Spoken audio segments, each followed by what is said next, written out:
So what I wanted to try to do today is to begin this process of the transformation that's going on in the book. I called it in the title this kind of Deus et Homo Faber, God and the person, the maker, person who can do things, who can make things, or the difference between God and technique.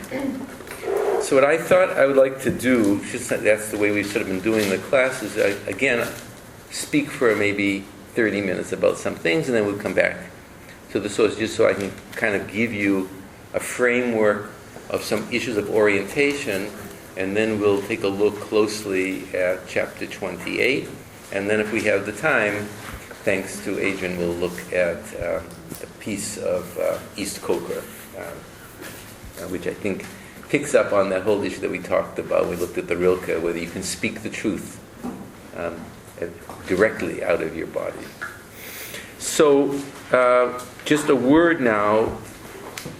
We're completed the cycle between chapters 3 to 27. 3 cycles, although the third cycle is not complete. All right? So it's a cycle of what we would call propositions and arguments. It's a cycle of counter-argument. It's a cycle of speech where the desire is to convince someone else. Not just to speak your truth, but to have another person somehow hear that and be changed. Right? And we have seen that repeatedly, hearing that is you sort of hear, if you look at some of the commentaries, we haven't looked too carefully on some of those discussions, but you hear the kind of words that you can pick up on to kind of try to turn the argument jujitsu back in your favor. You don't hear the whole discussion. You hear what you need to hear because you already are in a state of prior disposition. And I'm going to come back to this issue of disposition. So much deeper than rationality are issues of disposition or predisposition, to be disposed to experience over tradition, to be disposed to tradition over experience, to be disposed to a certain way that one could be convinced.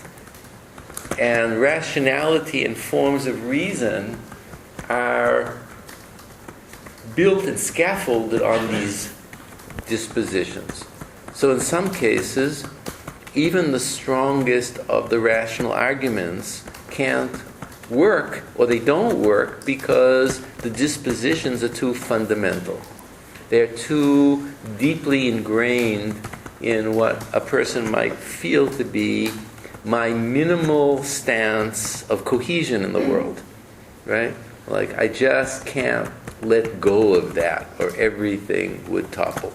Like, there's certain kind of base points that you feel that you just can't let go of. It's just too important, even if it no longer makes sense, right? So I'm sure you all can fill in those kinds of gaps. So the cycle is endless in a certain sense. And they keep interweaving their speeches. Because of these primary dispositions, there's this inability to be convinced.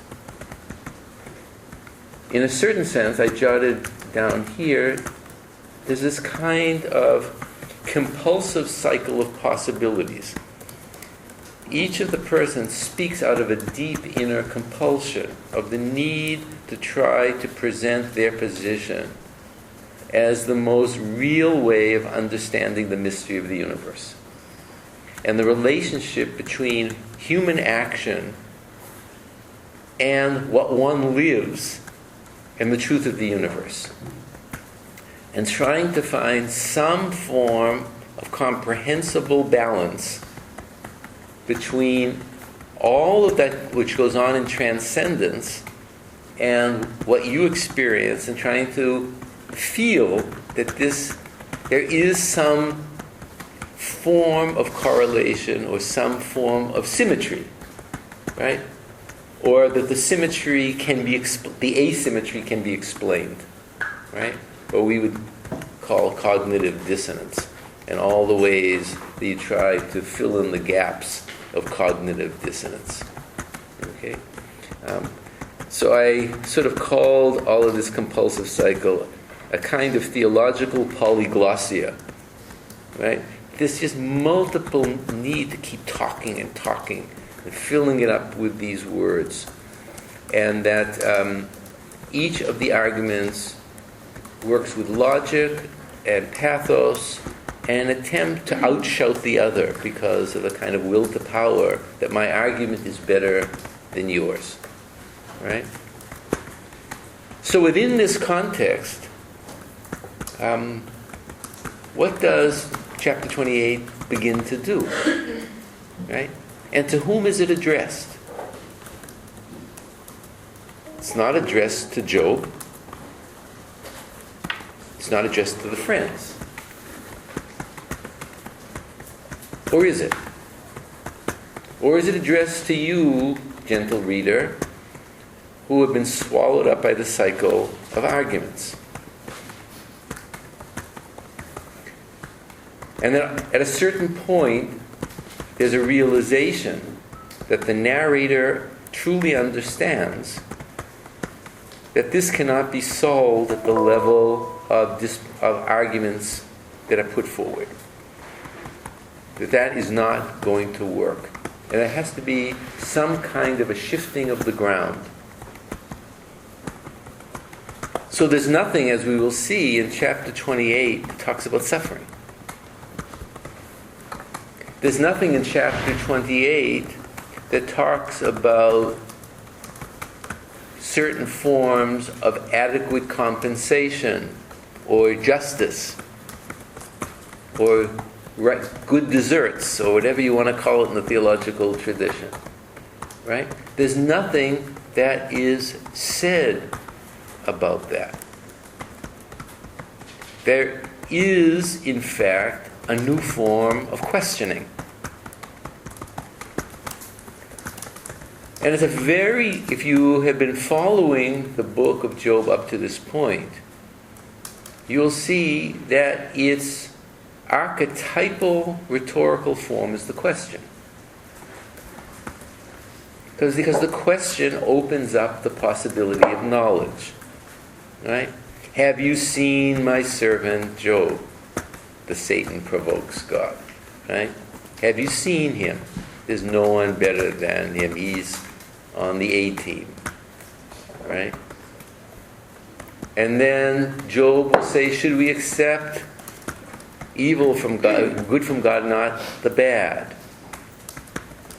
And why are you going to go through this? Why don't you just curse God and die? Or why doesn't God just kill me and that's the end of it? Or all the rhetorical questions. Am I the sea? Am I like the sea that you stomp me out like a primal monster? Right? Or if I have sinned, how does this hurt you, O Creator of the universe? Right? These are the questions. Can a person get a word in edgewise, says Eliphaz. Right? So the questions are the generative form in a very interesting philosophical way, which I won't go into fully, but the way questions are posed generates thinking and action and determines in some ways the response. And so we will see when we turn to 28 that it's precisely questions that will open up something else. Do you know where wisdom can be found? Do you know the place of Chokhmah? Whatever we'll have to see what that wisdom is. Or of Bina, of understanding.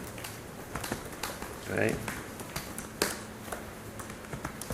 that question that's being raised. So the question that's being asked now is not the provocative question, it's the question, can you think about the origin of thinking? Right? Can you get to the source of thinking? Can you get to origins? Do you know the source? God knows the source. So what's the consequence of God knowing the source? What then would be your place in being if God is the only one who knows the source of knowledge? So you cannot have a divine knowledge. That's totally out of the ken. We're not even in the framework of the opening prologue. You can't have that knowledge. So what would be a human wisdom in this heaven underneath that framework? Now, as we'll see towards the end, and it's a very interesting series of answers that are going to be given. I want to wait till we look at the text. But the first question is, do you really know what it means to think about thinking? You're talking, but you don't know the source of what you're talking about. Right? So then we're faced with something very crucial, are we not? Right? You can't keep silent. And there's something about language that is necessary for human dignity. Right? We can't give up the desire to speak. So what then would be the role of speech and knowledge if you don't have a clue, except that you're told that only God has it? Right? Now, the mystery of this text is that someone but not God is speaking. Right? Someone nameless but not God is speaking. And then there's the kicker. There are two kickers. The first kicker is that this person cites a revelation. God has told you what to do. Right? All of a sudden, we have a reference to a prior divine statement. It's as if somehow there has to be this move to some transcendent truth beyond human knowledge. It's not quite presented as revelation. It says God has told you. Okay? But there's a realization that within the structure of not knowing, some other kind of wisdom has to be given that has to feel like it's coming from another place to be a strong kind of not knowing. Otherwise, it's just another kind of human ignorance. But when it says God has told you what is wisdom, and God has told you what is understanding, there's an attempt to tell a kind of wisdom that tries to lean on the divine voice. Right? It doesn't say God revealed himself, but he told you. Now, so that's the first kicker that we're going to have to come back to. The first kicker is that a voice speaks as a human being, but that person is now speaking about a prior revelation, so the person is speaking from tradition. Okay? What's being given is not just a human fictive revelation, the way we're going to have in 38, I think 38 song is even more powerful, but it's totally within the framework of the author's creativity. We'll come back to that. Let me just finish this. But the person who speaks says God has told you something. And the two things that are cited, and we have to come back to this, about reverence for God and turning from evil are the two descriptions of Job from the very beginning. So what's going on here? What are we supposed to understand from the fact that Job was originally one who was Yoreh Elohim V'sur Meirah? He was God-fearing and turned from evil.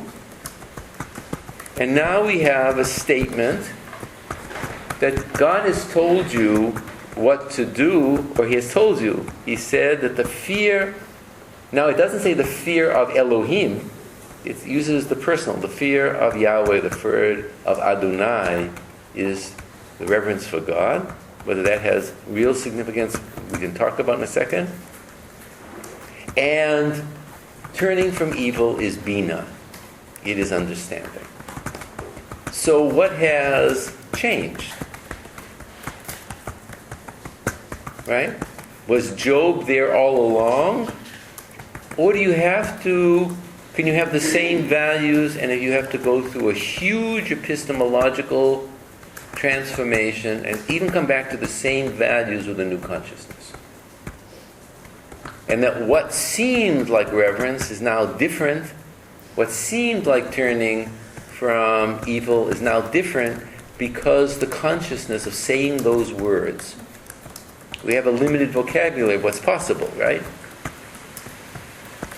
So you could say one thing with a simple-minded religious perspective. I'm not saying that's what Job necessarily is perspective. And you can say the same thing at a deeper level. Right? And the two people who would converse about those two phrases probably wouldn't even understand each other. Right? They wouldn't understand each other. So, what we turn to when we turn to chapter 28 is a question that opens up the source of all saying and all doing. When the question is asked, do you know where wisdom can be found? This is not a question like other questions. It's a question that opens up the source of saying. It's a question that opens the source of doing. The shift now is from meaning and the issue of how or why suffering can be endured, which is of course a very important issue. How or why suffering can be endured. To what can one know? What can one do? It's interesting, it's already anticipating the great Kantian questions, but it's anticipating it in a very different way. And we have to see what the answer is. Right? What can I know? And what can or should I do? Right?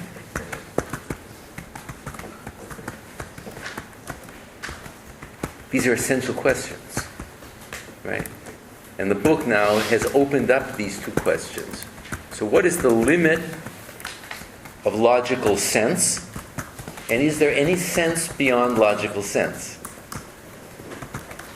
That's part of what the human being is being challenged.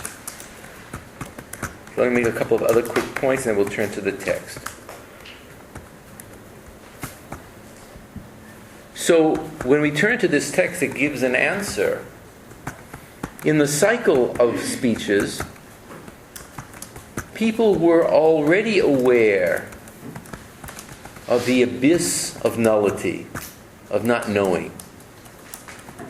People already spoke of radical transcendent mystery. Those things were already said. Right? Did they not say anything? Was there no truth to what they said? Why is 28 necessary from a literary theological point of view? If we already knew that, right? If you were paying attention, I was trying to be very careful last week to try to speak to the truth of those people who spoke from those issues of tradition. There is an aspect that is very true. They already claim that language can do very little. So what are we learning? Are we learning something really new?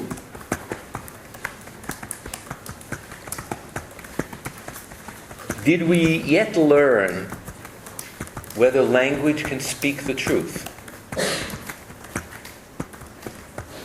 Right? Did we learn yet whether language can speak the truth? And if language can't speak the truth with a capital T, because language and the human can't know with a capital KN, right? Then what should we do? What can one do in a religious sense or in an ethical sense, right? So they were opening up this question of mystery. They were opening all of this up, but did they ever raise the question of, can you know the truth? Because they were claiming they know the truth, right? And to some degree, as I'm anticipating, I think that the deeper question of only God knows the truth, because only God knows the source from which everybody has some derivative cognitive little game that they're playing, which is part of the whole fiction of the prologue, right? So if you don't know the truth, do you become a nihilist or an anarchist, or you go into a monastery, or can you actually live a religious life? And if so, what would that be? If you can't claim to know the truth, not the truth with a small t, and not the truth so that you smash a person to smithereens because they don't know the truth. But if you don't know the truth in the deepest sense, not that you're going to kill another person because they can't convert to your truth, or you'll beat them into truth, right? What can you do that would still be a religious action in the framework of not knowing the truth? And I think that's part of where this text, at least for me, is pushing, because obviously there's a personal thing. So the question is this also a speaking from the abyss of some kind of not knowing of the authorship of this chapter? It's not chapter 3, and it will be different from what we'll see either this time or next time or so from the East Coker of what can be said. But someone is speaking a truth. And it's wonderful that it's anonymous. It's anonymous. Right? It's anonymous so that everybody can hear it. If it had a name to it, it would be nominalized by so-and-so. Right? So there's a great mysterious wisdom to the fact that it's anonymous. So that now it belongs to everybody. And it can be a statement that comes from you. Now I want to make one more comment about the boundary of sayability and slightly be leaning on Heidegger, but not really, but kind of do it in my own way. I was sort of hinting at that a little bit when I was talking about the question. But I wanted to, this is not a real Heideggerian analysis, but I'm leaning a little bit just to keep us moving here. So, in his famous essay on the question of technology, right? Heidegger talks about the notion of techne and technique. We already saw that Nemo is probably very much influenced by Heidegger by using all of that. And then what Heidegger wants us to realize is that part of the essence of technology or the techne is the capacity to bring something into presence. To bring a thing or an idea or reality into presence. I'm trying to talk in more simple American language, from its hiddenness. And to be aware of the hiddenness even as you see something being revealed in its concealment. Right? So there are things that are brought out of hiddenness when I make a tool, and there are things that are brought out of hiddenness when I try to say things, because that's my dignity. Right? And I try to hold on to that, but not forget that I brought them out of the hiddenness of being. Right? So then some of the translators use the English term enframing, not framing, but enframing with an en, because the German word that's used is to try to convey an active process of bringing something into a shape. And that it's not over. It's a constant happening of bringing into presence.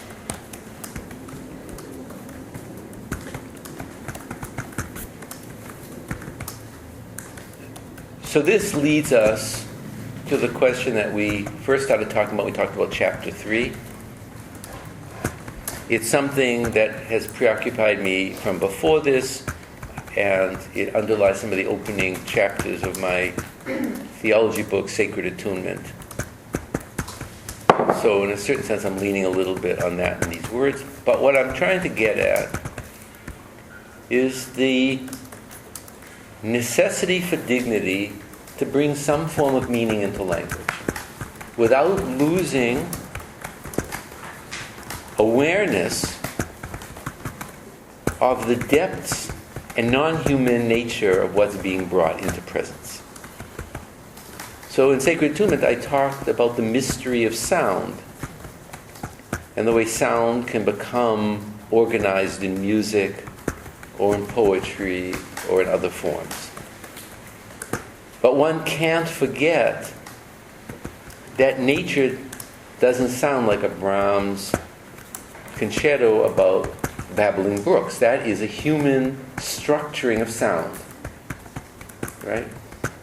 There's something deeper that hopefully that these constructions might break open your consciousness back to, from their beauty to some other form of truth that's beyond beauty. It's not that beauty isn't the truth, but it's coming from a deeper place than simply the place of beauty or the shaping of language. So the question that we want to face when we're facing chapter 28, or when I'm trying to face chapter 28, and we're trying to talk about what can you say before you even can say what can I do and know, what can I even say, right? Is what do I bring into the world because I've cultivated a certain disposition? Because I can be a real mean-spirited person with mean-spirited dispositions and bring all kinds of crap into the world, right? So it's not as if everybody's going to bring this. There's a one kind of a disposition, right? You also have to cultivate a disposition. And then people with different forms of inner vibration will pick up the sound of different things and give it shape. Right? Prophets perhaps more than others, if you want to believe it that way. But we're all doing it. Everybody's doing it. And some may be here more deeply, and they're more deeply attuned, perhaps. Perhaps. But it becomes the question of whether that shape of the words, which we're going to try to hope that something of the biblical hermeneutic can frame or enframe something of that without becoming an idol. So that the word doesn't become an idol. And part of the danger that we already said classes ago about philosophical theology is that it moves too fast or is too committed to the rational that now puts an idolatrous frame on something so that you're constantly commenting whether the new experience is working in relationship to the philosophical thought, or whether experience can be a commentary on tradition. Right? Or, in the best sense, can philosophical thinking be a commentary on experience, the other way around, without it collapsing into the hardness of idolatry. So as we begin to look at a chapter like chapter 28, what we're wondering and trying is imagine each of the words that we're going to look at from as kinds of icons of the excess that lies beneath it. Right? Look at them as if they were enframing God's being in human shapes. And you're trying to get at something of the truth that always has to pass through a human being. God's truth has to pass through a human being to be a religious truth. Otherwise, right? Otherwise it's gonzo. It doesn't exist in our world. So it has to pass through the self. Right? And so a lot of the training is to cultivate that self, so what's going to pass through is going to pass through in a Jewish or a Christian or a Muslim or a poetic or whatever, however it's going to pass through. But we're hoping it's going to pass through in some kind of a truthful manner. It's not necessarily the truth, but being immediate mediators of truthfulness. Not the truth, but being mediators of truthfulness. So when we come back to try to say, is there some kind of foundational point of that language? Is there something that these words can allow in a truthful way to come into our consciousness? That's being mediated, in this case, by an anonymous poet, but which you're doing all the time, even when you say pass the mustard. Right? Right? You're always mediating. You're always mediating. So, I'm sure that makes one kind of sense to a Christian. It has to make a different sense to people who are not Christians. But this issue of the power of mediation is a very, very big truth. It's a very big truth. And I want to discuss it quite independently of normative claims of Judaism and Christianity. So fortunately we have the book of Job to deal with. We don't have to deal with that. But if some of that works.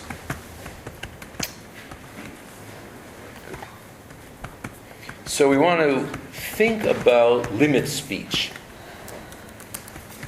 which is always limited by that enframing or that shaping. And that God is always more.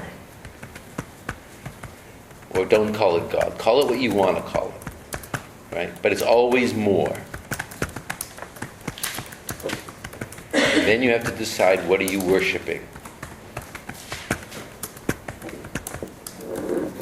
And so on. So let's take a look at this point at chapter 28. From this perspective that I've been trying to articulate for the last hour or so. And see what we can do with it. And let's look at each of the units.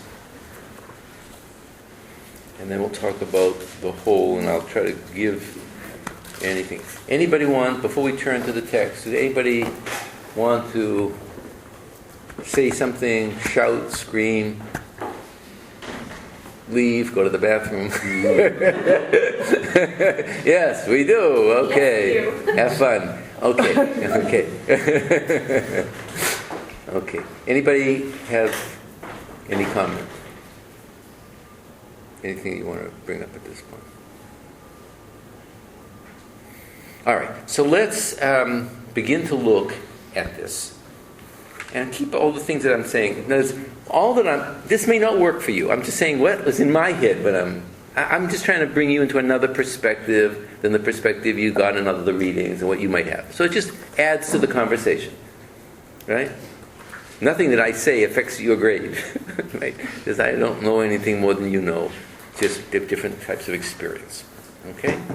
So I'm just giving you another way into that, perhaps because I've thought about some things a little bit longer or differently, but it's not. It's been a pleasure in reading through the papers just to see where people can bring perspectives that I wouldn't know because you're not saying them in class necessarily, and things are coming from a deep place, right? So, the first, let's read to begin with. I will subdivide it slightly different, maybe than some of the other commentators, but it all comes out in the wash. Let's look at the first 11 lines first. Okay? The first 11 lines first. So let's hear it first now in two different translations so that we can do it really slowly and try to kind of get our heads back into that. If some of you can handle the Hebrew, look at the Hebrew, but if not, let's hear it in two different translations. Or let's hear one translation, and then I will read the translation of Ray Shendlin so that you can hear a different kind of more poeticized version. So who has another translation that you have? I don't care, anyone. New revised. Huh? What do you have? New revised. Okay, you want to do it? Did you want to do that? Okay, please. Okay. Which one is that you have? The new revised version? Yeah. Okay. Good. So it's not just the revised version, but the new revised version. I knew the guys who did that. Okay. It was the new revised version because they learned their Hebrew from Frank Cross at Harvard, so it's a new revised version. Okay. All right. Go for it. Let's hear it. All right. First 11 lines, okay, and then we'll hear a couple of times. Just get your heads in and keep your head around the shapes of what's coming through in each of the images. Okay. Okay. Good. Surely there is a mine for silver, and a place for gold to be refined. Iron is taken out of the earth, and copper is smelted from ore. Miners put an end to darkness, and search out to the farthest bound. The ore in gloom and deep darkness. They open shafts in a valley away from human habitation. They are forgotten by travelers. They sway suspended, remote from people. As for the earth, out of it comes bread, but underneath it is turned up as by fire. Its stones are the place of sapphires, and its dust contains gold. That path no bird of prey knows, and the falcon's eye has not seen it. The proud wild animals have not trodden it. The lion has not passed over it. They put their hand to the flinty rock and overturned mountains by the roots. They cut out channels in the rocks, and their eyes see every precious thing. The sources of the rivers they probe. Hidden things they bring to light. Thank you. So for the reading, it's a nice translation. It's borders between the colloquial and the elevated. but it's comprehensible. The one that I'm going to read you is less comprehensible because it's more poetic. But it has a kind of liturgical quality to that. So it's very nice. Yeah, thank you. Thank you for that. So let me do a very different one. Okay? Unless, Romney, you have it. So you want to read it? Okay. See, Romney, you have that. So let's hear this. Now, this is a different translation. So just be looking at your translation and hear Romney's rendition through Shenda. We know there is a place where gold is found, and somewhere there is silver for refining. Iron is extracted out of the earth, and copper out of the solid rock. He puts an end to darkness, delves into every uttermost limit, in quest of stones of gloom and death dark. Burst a channel from his dwelling, to places footfall forgotten. Folk thin wandered from. A land no longer yielding bread, gone to rubble, as if by fire, but where the stones are sapphires, and the dirt gold. A path the vulture does not know, never scanned by the falcon's eye, never trodden by proud wild beasts, never crossed by serpents. He seizes the flint with his own bare hands, overturns mountains by the root, splits channels wide as Niles through bedrock, takes in with his eye every item of value. He dams the rivers, nether sources, to bring their mysteries to light. Okay. But wisdom... So we can start with that's 11, yeah. So here, I think you hear something different. You hear the poetic soul trying to bring these words into consciousness. It's in some ways, the Shenlin is less of a public rendition and more of a private idiosyncratic rendition. I'm not saying it's less, in some ways there are different kinds of beauty, but there are different ways of framing that for different kinds of audiences who would read it.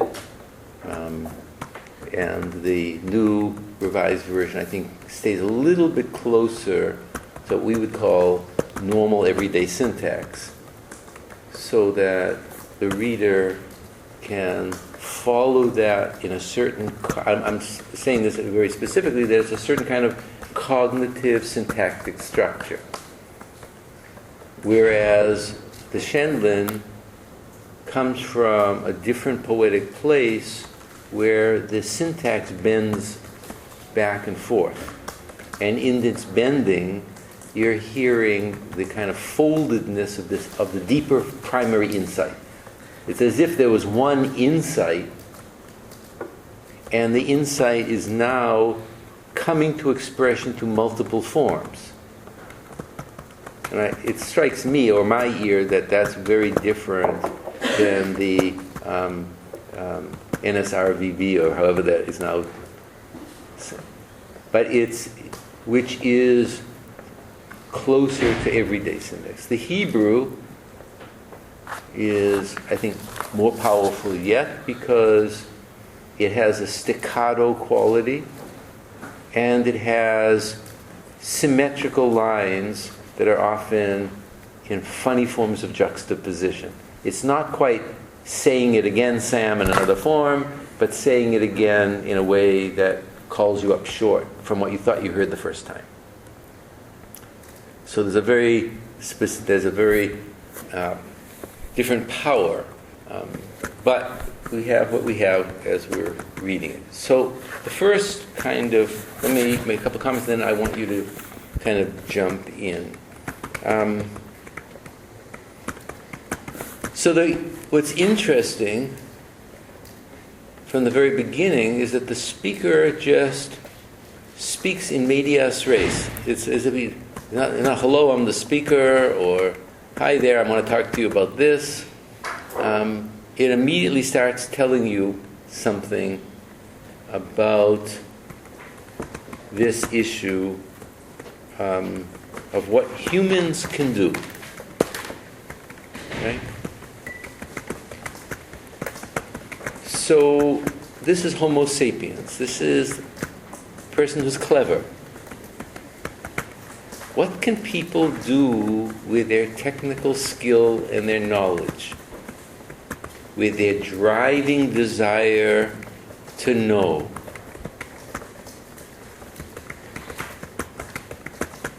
And not just know, but to transform the God-given things of the earth. Right? So, smelted silver is not found as smelted silver in the earth. Right? It's taking the gift of the earth and doing something to it. It's not just finding, but it's doing. And it's a great thing. So there's this great capacity of what this person is doing. I'm going to be just looking, I want to focus on I'm going to not translate the Hebrew, but I want to just highlight some features so that you can bring out things that are not as strongly brought out in the translations. Okay? So it just begins with an assertion. Ki yesh, for indeed there is. Surely there is. That's how it begins. Ki yesh. It's not a key that says, because of this, now there is that. It's not an argumentative statement. It's surely, indeed, yes, indeedy, there is. Right? There is. And then he says, we're brought into something very interesting. Since we're talking about the earth, we're brought into a certain consciousness of space. What you do with space. Humans live in space across the arc of time. So they're doing this in time, but they're living in space. And it says that there is a motza and a makom. Actually, in the Hebrew, silver comes before the gold. Right? So it really says that there is a finding place. There is an origin, a place where silver can be found. And a place where gold can be refined. It's a little bit different, right? Or the Yizoku goes to both of them. As if it was we know where silver can be found. There is a place for gold. Both of them are refined. But it's been broken up into translation, right? In both cases, there is the human being who's the maker, who's changing things. And in both places, they find it.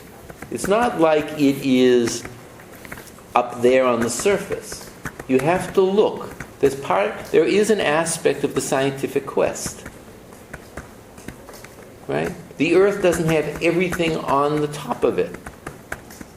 Right? You have to go looking beneath the surface. And then to make it work for you as a human being, you have to do something with it. Right? This is part of the wisdom of what it means to be a person, according to the author. Right? And then he says, it's an amazing thing, because a person is like a god here. A person makes an end to darkness. Right? In other words, when you bring something to light, as he says at the end, in a certain sense, you're doing what God did at the beginning. You're suffusing light over darkness, so that something new is seen and something obscure is no longer obscure. Right? So catch the metaphor. I wanted you to feel the metaphor of what's being enframed in this, right? And what the illusion might be, because obviously when he talks towards the end of line 11, in a certain sense, there's a kind of chiastic linking between that first line and the end, because he says, from hiddenness, yotzi or, he brings forth light. Right? And the first one is the motza. There's a place of kesef, and the place where one could find and put an end to darkness. And then the person can bring forth light. Right? Now, it's not presented here as a Faustian assertion of godly powers. But by overhearing or underhearing the Genesis, you hear what it means to be created in the image of God from the point of view of the author. You can do godly things. God had to create the earth, but you can do something with that in a certain way. Right? And nothing is stated here about the value. He's not saying you can't strip mine, right? Or evict people from their land so you can strip mine their property. I mean, the values are not at issue here. It's just, this is what a person can do. It's a great thing, right? The value thing can't be forgotten, but the value thing is not what he's concerned about here. Ulechol tachlit hu choker. And a person can inquire about everything. So the reader who hears that remembers what Elihu and the others said, we've searched it out. We've searched out tradition. And then Job said, I know it like you guys know it. You're not such big knowers. I can search those things out too, right? So to be a choker is to be a person who can use intellectual inquisitiveness to search things out. That's what it's part of what it means to have a human mind. Right? We're having a celebration of the mind, of the human spirit that dares to explore the earth. Right? It's the exploring spirit, something great. And he goes on to talk about the quest of stones, of gloom and death dark. Right? As you go into the depths, right? It's as if the miner is the symbol of the human being. Right? The miner who's also the alchemist. That's the primary metaphor. Descend into the womb of Mother Earth and to bring forth these children. Right? To descend into the darkness and all of the danger. Right? Just with a little bit of a AAA battery on your head. Right? You descend in and you strip away the dark. Right? And then you find something and you smelt it. Because you want to make a plowshare or a sword. Or you want to sell it on the market. Right? Because you got to do something with it. Right? You're not just doing it for its own sake. So then he goes on, of all the things, bursting a channel from his dwelling, to place footfall forgotten, folk thinned, wandering from a land no longer yielding bread. So really what he's saying, that people are carving channels into the earth. Just I want you to feel what he's using as poetic images of what the mystery that's being brought to consciousness through these images. Because he could have used others, but he's trying to help you feel something extraordinary of the mind-expanding possibilities of the human mind. Before he will tell you there's a limit. The earth has no limit, in a sense, to what the person can be doing. It's just like there. Even places which are nishkachim miniraga. People have been there for ages. They don't even know that it is there. It's a forgotten place, right? They're exploring. This is the earth that people haven't been to. You're going, right? It's a place in which there's no longer any bread. And there might be these volcanic ash underneath, he's saying. Okay? So this concludes, then he keeps using these images of Motza as place or finding.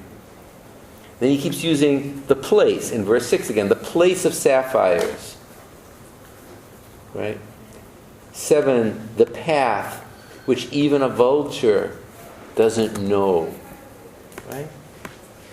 Right? This bird that swoops over the high earth, and people are penetrating into these little crevices, the human imagination, pulling words out of places, seeds, stones, right? That's what he's saying. This is this great thing of what it means to be human. These animals, he said, so he's saying the vulture doesn't know it, or it can't be scanned by the falcon's eye, but the human being can see it and find it. Right? That's the quest. So already we have now the imagery of knowing and seeing and finding. Right? Then he goes on about this seizing the flint with his hands and overturning mountains by the root. Obviously, these images are the image of what it means to be the human Homo Faber, the human being who makes things, who does things. Is that man or God? This is human. The human being is doing all this. This is all the human being. And then splitting digging the Panama Canal, making streams, right? Everything is brought, dammed up. And then this language in the end of 11, V'ta'aluma yotzi or. From hiddenness brings forth light. Right? Just feel the power of what's being shaped here. From the depths of the streams, he dams things up, and he brings forth, again, that same root of finding, seeing, bringing forth. He brings forth light. So there's an attempt to create a poetic exhaustiveness through these images, descending into the depths, finding what even those big hawks flying over the sky can't find, daring to go where no man ever dared to go, right? Star Wars, Spock, right? That's the issue of space in the mind, space in the earth, the power of achievement, working with things you didn't create, and working with a mind that you didn't create, and working with wisdom before neuroscience and the MRI machine, as if that would tell you the God all truth. Right? You can't even scan, even if you scanned it, you wouldn't know that mystery. That's from God. So then he says in verse 11, in verse 12, let's read that section. So we'll have someone else read this section from verses 12 first to 19, 11 to 19, and then 12 to 19, and then we'll do 20 to 22, just so we hear the second part. Now we're turning a hermeneutical corner, so to speak. Right? Okay. This is the English Standard Version. Okay. But where shall wisdom be found? And where is the place of understanding? Man does not know its worth, and it is not found in the land of the living. The deep says, it is not in me, and the sea says, it is not with me. It cannot be bought for gold, and silver cannot be weighed as its price. It cannot be valued in the gold of Ophir, in precious onyx or sapphire. Gold and glass cannot equal it, nor can it be exchanged for jewels of fine gold. No mention shall be made of coral or of crystal. The price of wisdom is above pearls. The topaz of Ethiopia cannot equal it, nor can it be valued in pure gold. Okay. So I think that's one unit, and then let's just read 20 to 22 before we have the answer, because I think it stands separately, but let's just that's it. From where then does wisdom come? And where is the place of understanding? It is hidden from the eyes of all living and concealed from the birds of the air. Abaddon and Death say, we have heard a rumor of it with our ears. Okay. So those are the next two sections. Let me read this next, read it again in the Shenlin. And I think that's a very beautiful, that's a very, do you want to do it? You have a copy? So why don't you, let's just hear this now in a different poetic form, just so you can, again, be mulling it before we go over it. Okay. But wisdom, where can it be found? Where is the place of true knowledge? No man knows how to reach it, for it is not found in the land of the living. Abyss declares, it's not in me. Ocean echoes, now, nor is it here. You cannot buy it for solid gold. Its price cannot be weighed out in silver. It cannot be valued in gold from Ophir, in precious onyx or sapphire. It is no match in gold or glass, cannot be traded for golden trinkets, not even to mention corals or crystal. Wisdom is better than bags of rubies. It has no match in the topaz of Cush, cannot be valued in purest gold. We'll finish it up. Where is the source of wisdom then? Where is the place of true knowledge? It is hidden away from the eyes of the living, even concealed from the birds of the sky. Abaddon and Mot declare, we know of it only by rumor. Okay. So we have now this huge shift, right? This huge shift from the human to the divine perspective, right? And it's not yet saying that God knows this. What is the attempt now is to go deeper than the use of knowledge, to the question of knowledge itself. Right? The first 11 lines are dealing with use. Right? The second is the question of the source. Right?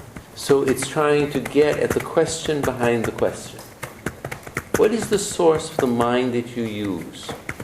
Who knows the structure of the cosmic mind that gives wisdom to things, that creates these veins of ore, the things that the birds can't see, that lets things grow, the hard things, the soft things, the sprouting things, right?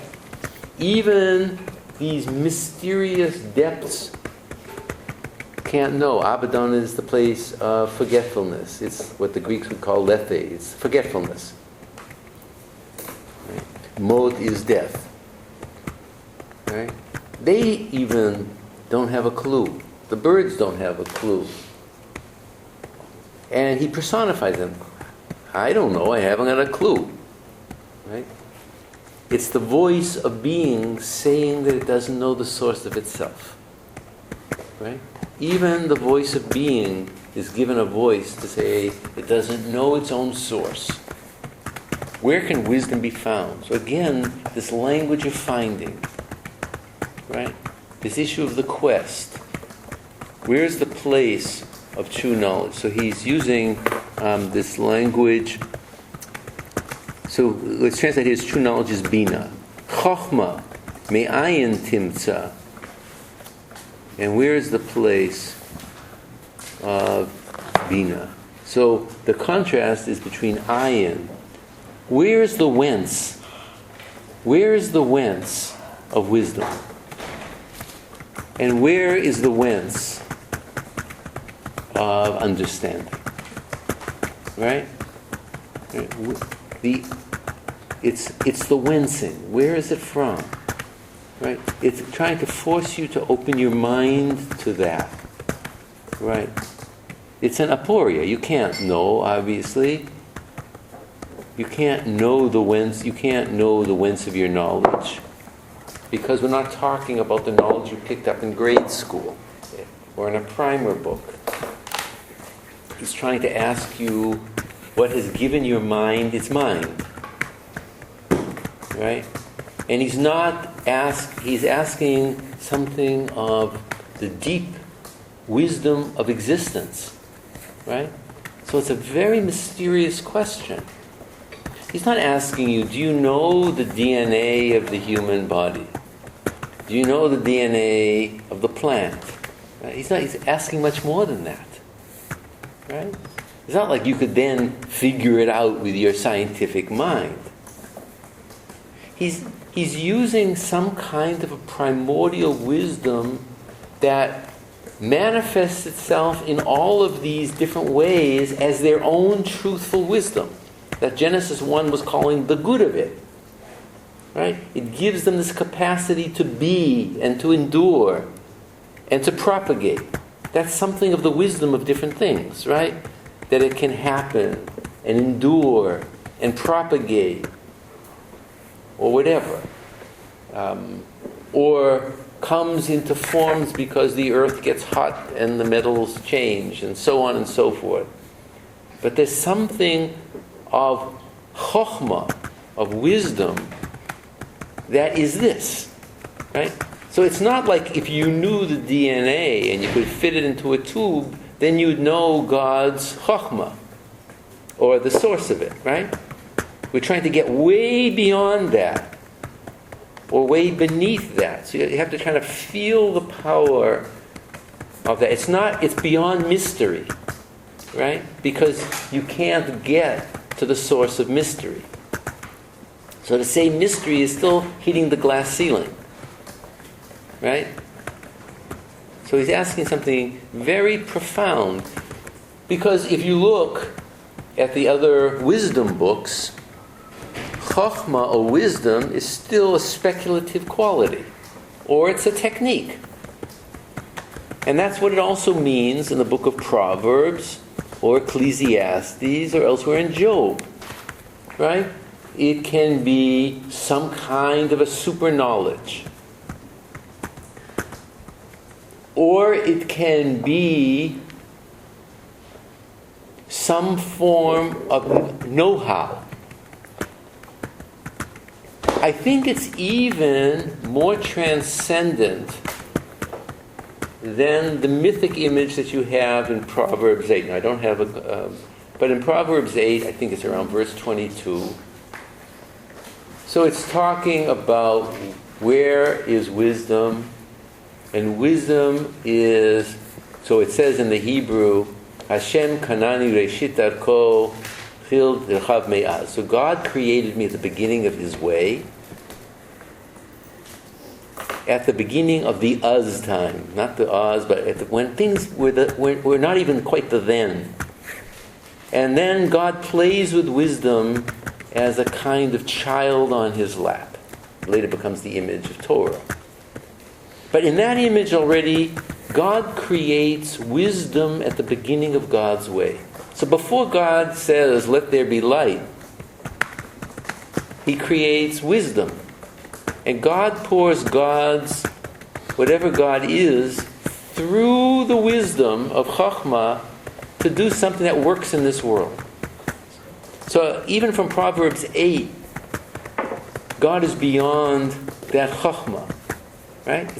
It's here we're seeing that chokhmah is already that filter through which all kinds of things can come into being. And it's beyond that, because it's so many different things, right? It's that wisdom that is something so transcendent that you just can worship it. But then you can't worship it, because it's the gift of God. Right? Right? Now we're going to have a kind of a... So keep that in mind as we come to the end of this issue. But from Proverbs 8, or I think it's 22 and so on, whatever it is, but you go back, you just see it that it is a creation of God. So there's another speculation about that that's really wondering. That God is beyond chokhmah. It's the God beyond the wisdom of being. Don't get hooked on it. This is part of the creation. It's a transcendent feature, but it's a gift of God. Whatever that means to say that God creates wisdom. Right? Already your mind is being pushed to a limit. And then that text is saying that the God is other than that. It's not even the goodness of wisdom. Something else is God. So let go with all of your speculations. Here, he now says, God knows the way of wisdom. Right? Whether this means God is outside of wisdom, perhaps maybe that's what he's saying. And he perceives how it goes. Right? So he says, God perceives its place. He knows its place. He weighs it out. Let's read that last part, and then we'll talk about the end. Let's read that little last section from 22 through 27. Who wants to just read that? Anybody? Good. NIV. What are you reading? Okay, you're reading from what translation? NIV. Okay. Destruction and death, only a rumor of it has reached our ears. God understands the way to it, and he alone knows where it dwells. For he views the ends of the earth and sees everything under the heavens.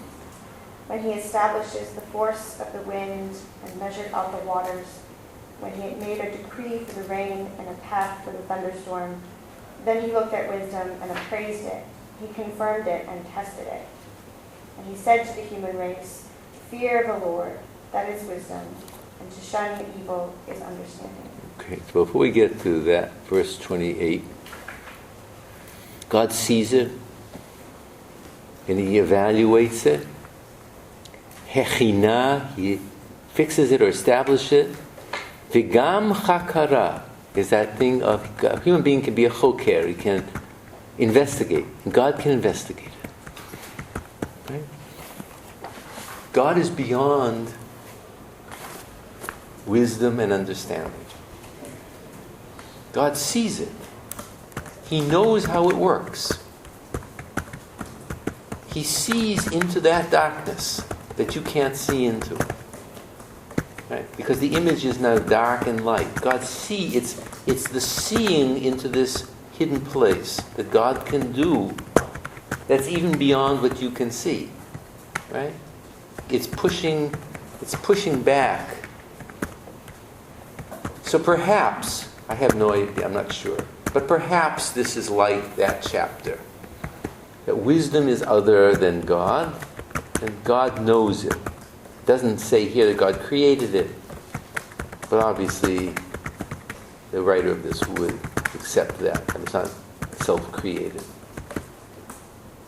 So there is something everywhere and always that is the product of wisdom, what we call world. It's this mysterious thing that is wisdom, coming in any number of forms. And all that you do with your scientific or even poetic desire is to work with it. But can you get your head around it? No. How much the more so could you not get your head around God? He's not saying that yet. Now, let's look at this ending. So somehow the ending is saying, let's read the ending again.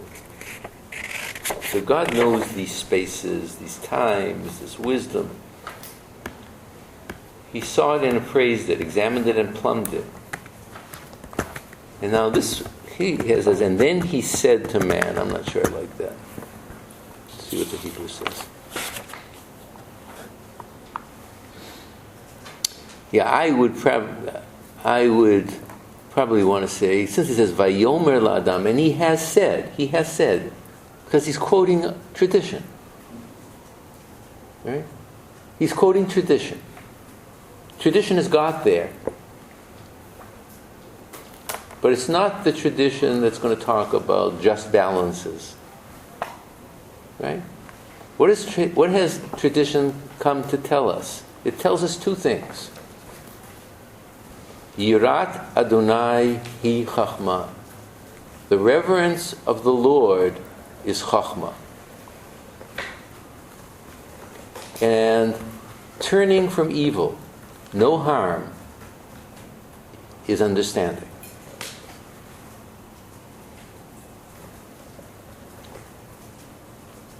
So there are two pieces of tradition that are given.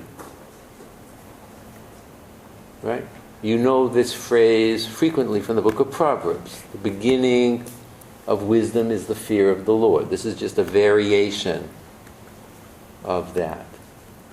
Right? And in the Psalms, what does God teach you to do is to turn from evil and to chase after the good. Right? He's talking about wisdom dicta that have been given, that have come down. He's not citing the Torah. He's not giving a commandment. He's not just, he's giving you, and this is the way I want to read it, he's not telling you more than these are the two new primary dispositions. There are two primary dispositions that would allow you to have something of the divine wisdom, which is beyond knowledge. There are two dispositions that would bring you into accord with wisdom and understanding. Not knowing wisdom and not knowing understanding, but two dispositions. The first disposition is radical reverence. Radical reverence. The absolute otherness of God. It doesn't tell you how to worship. But the first disposition is to fall on your knees because it's so awesome. That's what Yira is. It's awesome in the full sense of that. It's filled with dread and awe. It's the tremendum. Right? It's already the tremendum. And the second disposition is reverence for the human being. It's an ethic that only says no harm. Don't do harm. Right? The first is a radical reverence towards transcendence. The second is, what do you do with your immanence? You respect its otherness the same way you respect the otherness of God. He's not saying that the human being, he's linking the two in a certain sense. But I want to be very clear about one thing, at least in my understanding. He's not saying to have compassion. We're going to come to this towards the end of the course. But this is not compassion. Because the human being suffers like I do. He's not introducing that value. Right? He's not saying people are mortal and die, people suffer, people have needs, so I identify with them. That's a rationale. Right? That's the rationale, because I see myself in you. Right? If I'm allowing myself to really know who I am. Right? But he doesn't say that. He just says, Sur mira. Keep far from evil. It doesn't tell you how you're going to find it. Right? He's not telling you what is ra, what's evil. But that is to be your primary disposition. In the framework of radical reverence, don't do harm. Whatever that could mean to a seed, to a donkey, or to a person. Right? Yet, that is the corollary of wisdom, that's understanding. What does it mean to understand that? He's not telling us. But he's saying to you, and this will go back to the beginning of where we were, so what can you do and what can you know? Not a hell of a lot. You can't know a lot. Right? And you really can't do a hell of a lot. You can sort of take your toolkit and go around with your miner's hat. You can do a lot of that. Right? But what can you really do? What can you really, really know? Right? So, and what is the relationship between what you can't know and what you can do? He's saying it's just changing your consciousness. So the truth now that's being given is a truth of tradition, but it's a truth of tradition that you have to fill in a very, very profound way. It's the tradition before traditions, right? It's the cumulative wisdom of all accumulated wisdom before there's a Judaism and a Christianity and Islam and this and that. There is reverence for God and not doing harm, right? Right? And it's interesting that it's not just a natural theology. He's getting it from tradition and it's coming from God. But it's, you see how it's couched, right?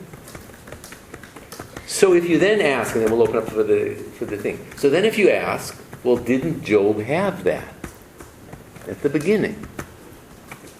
Wasn't he there already? But I think he had it through the religion that he was practicing. He didn't yet have it as a core truth. And when it's a core truth, then it manifests in the religion that you practice in a totally different way. Right? But if you have it, but before you have it as this core tradition that God gives you, you could then wonder why God is punishing you. Because you have reverence and you don't know and there's mystery and I didn't do this and why, you're still wondering.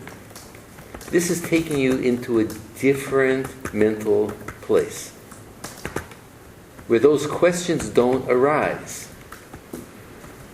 Right? It's not that they're not real things to ponder, but he's taking your head to a place where this is just different. Can you go there, he said. This is what God says. Fear of the Lord is wisdom. In other words, if you have any stake in divine wisdom, this is what the true stake is of divine wisdom. Right? Right? Not knowing how to do things, but to have radical reverence. And not to impose yourself on anything. To turn away from doing evil. You can see it, you recognize it, and you don't enhance it. He hasn't said to do good. It's interesting. You guys can figure all that out if you want. There's plenty of places in the Bible that will tell you to do good. But it just says not to do harm. It's a very big commandment. It means that you already have to be able to perceive something and not to turn away from it. To turn away from it. It's not just to let it be and to fester, right? I don't think he's saying that, obviously. He's not saying, it's none of my business, I'm going to go on my cruise. None of my business. He's not saying that. So, but he's saying it in some kind of a way that you see something and you turn from that, right? Whatever that, you're going to have to fill that in theologically, right? But it's not my business, right? That would be folly to think he's saying that, because that's just us being clever, right? So he's trying to give you two things to live with, but he's not telling you how to live with them, because the skill of wisdom is to figure it out, right? And that would be the skill of a tradition to do it right. The skill of the tradition to do it right would be how to fear God in all things. And how to turn from evil in all things. If the traditions are working. Right? So now your turn. Yeah. You said in passing a moment ago that this isn't just natural theology. He's leaning on tradition. To my mind, it's not at all natural theology. It's actually a radical rejection of natural theology. I suppose it could be read differently, but the text makes me think of Barth's Epistle to the Romans, where all of the world is just empty craters and dry canals, the ghosts of atomic bombshells. That's as much as we can know of God or see God, the sort of bomb left by the absent God. So the deep saying it's not in me and the sea saying I don't have it is like this radical absence. And so we need tradition. On the other hand, I guess you could read it as saying it's natural theology that calls attention to the limits. There's a sort of experience of not knowing, or nescience or whatever, like this natural experience of the absence of God, as opposed to a sort of radical rejection of nature telling us anything. And in as much as I have that experience of the text, I wonder, how does it answer this question of experience being a commentary on tradition?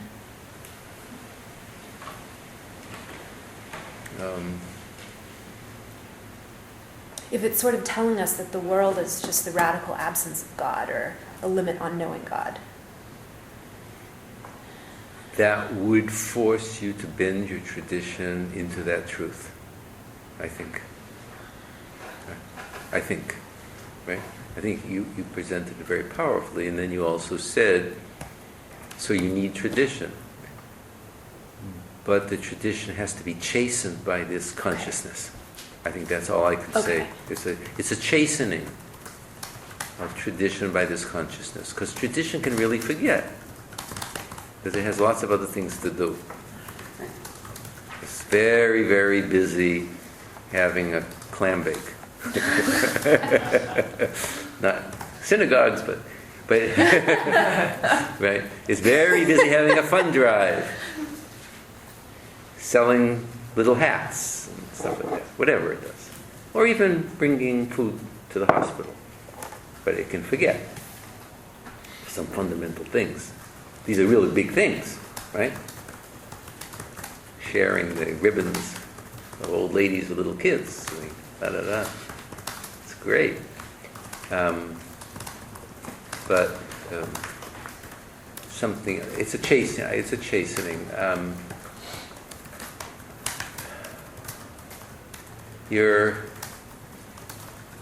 I think you're probably right, and I didn't maybe not go far enough to talk about absence.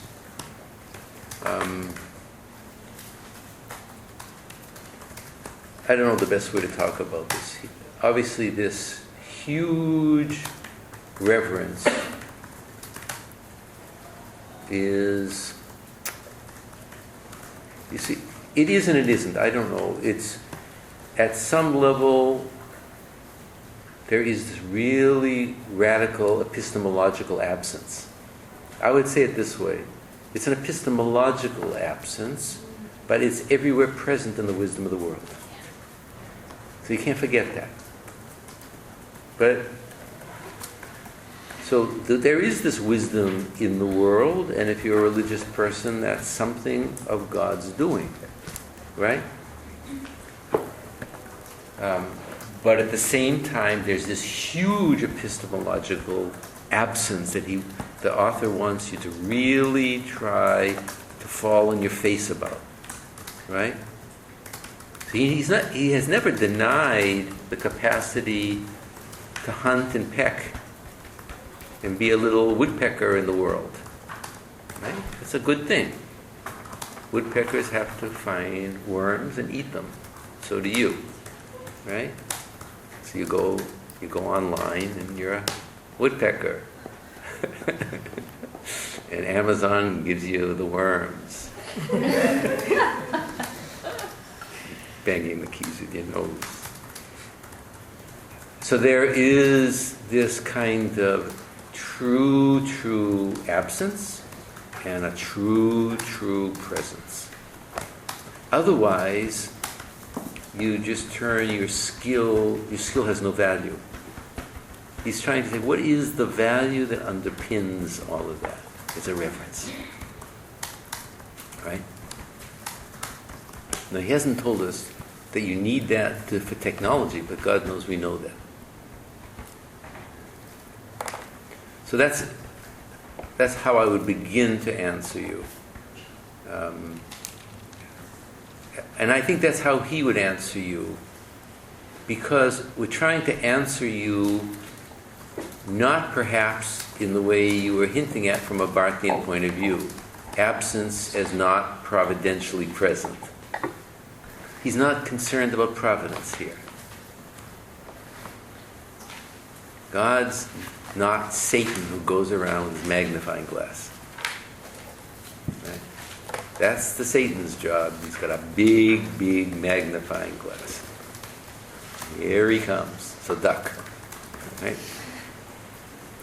So I think, if I understood you correctly, and I'm not sure I understood you correctly, I think that first problem of absence is, so where is God in the world of providence? But I think that's no longer on the table in chapter 28. It's not like providence is something part of the wisdom of being. Then you got to know what to do with it. God has already shown you his providence, but it's a generic providence. It's the support of being that God had through the wisdom, right? Right? That doesn't mean that some kind of cells can't go screwy and a person has cancer. Right? It doesn't mean that people can't be crazy and hurt each other, right? This stuff happens. Stuff happens. Sometimes because people are eating the wrong things when the baby's in the womb, and sometimes just because God doesn't take the picayune focus on how every gene is going to hook up with every other gene. Right? So it's different. It's a different kind of providence. And once you sort of begin to say, well, why should that gene not have hooked up with so-and-so when so-and-so is always giving cookies to the girls? It's not the wrong, it's your head's in the wrong place. That's not the providence of God. At least from the point of view, whether, how you can live a serious religious life, if you can get rid of all that, he's trying to tell you. Right? And it requires tradition, and tradition is not thrown away. It requires a lot of thoughtfulness. A lot of thoughtfulness. And he's not saying that all the traditions that have come down from Sinai have to be thrown either. It's just you have to understand there's a lot of distortion that gets in the way from Sinai to Calvary to Chicago.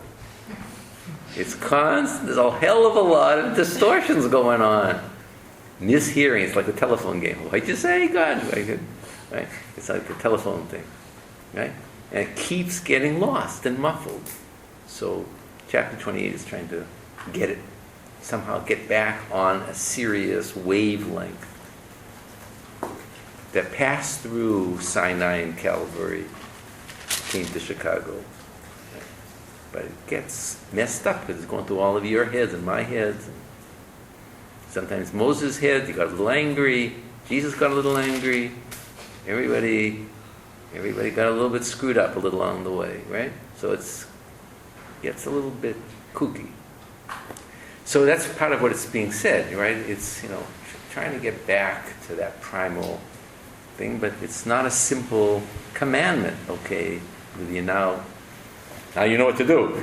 you got it. Eat 5 jujubes and go to the movies and you feel good, right?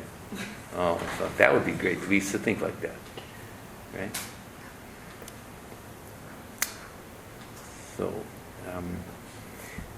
So I think part of 28, and this is we'll end up with this, is trying to establish a new religious consciousness. So the question is, can it really hold its own? Can it hold its own? Well, Elihu's going to wonder about that. He's going to ask some other questions.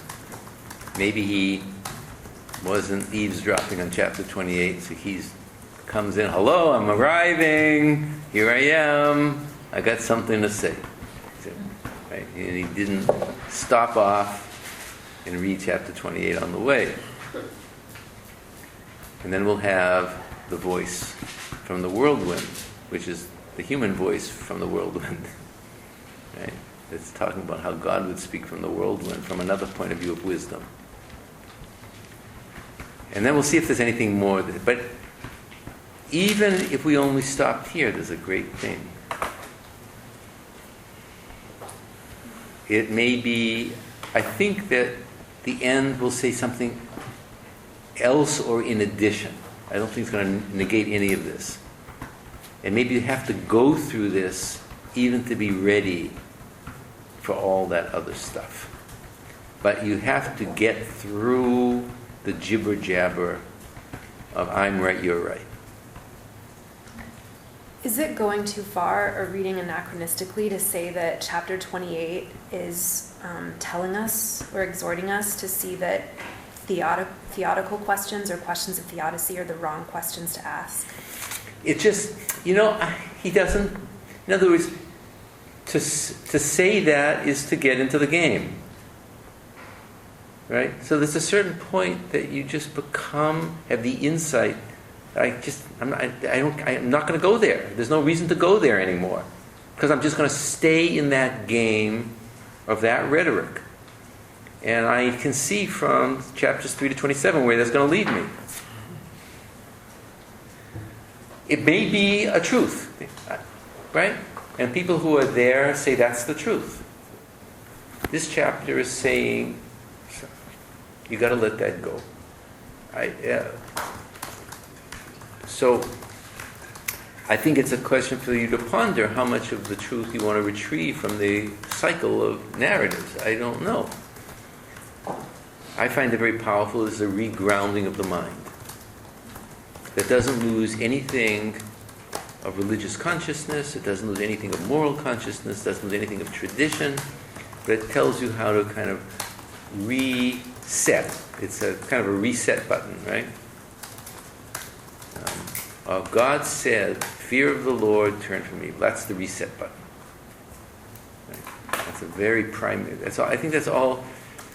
And to say how much. So for me, it's a question: if this gets inside your head, can you then rebuild with everything you know on this new foundation? Right? That would be your task. If your task is to figure it out based on 3 to 27, you've got a long road to hoe. Right? A long road to hoe. But Eliphaz may have really doped it out, for all I know. The text is telling you that there's no end to that, you've just got to stop. And you've got to get someplace else. So I think that's what the editor is wanting to tell you. I don't know. It's your call. But so my answer to Karl Barth would be huge gaps, huge emptiness, and huge there-ness. Right? But not in the old way. Does that make sense? It's interesting how different your reading is from Newsome's. Or at least so far, she's really committed to this idea that dialogue is truth revealing. And I like your reading that the circle, at least this particular dialogic circle, is a game that can destroy you. And for me, the there-ness, the huge gaps and the radical there-ness would be some non-discursive practice, embodied practice, which I think is what 28 is talking about. I think you're right. You just kind of submit yourself to the practice. Yeah, I mean, I'm not trying to refute Newsome. That would be the old game. No, I understand. Right. But at a certain point, you just got to turn and listen within. And you just got to do that. And I think that's part of that power of this voice of God that's also there. There's something of divine truth that is beyond the human wisdom that's being conveyed. Because the human would just stay in that circle of argument, holding their ground. So there's something that's being conveyed. So there is a dialogical thing, but it's now hearing God in a new way. Right? Maybe. I don't know. But it's very intriguing that there's a divine voice and it claims to tradition and has been said, right? Let me see. And there's no answer, right? All those answers of what Job said in the opening chapters. So there's no answer. You have to stay with it. You have to let it get inside you. Just as there's no author who's doing that, there's nobody who answers. It's not like Job falls on his knees at the end, like we'll see. Right? You repent in dust and ashes. Right? That's a different response. Maybe it's better, maybe it's worse. We'll talk about that response.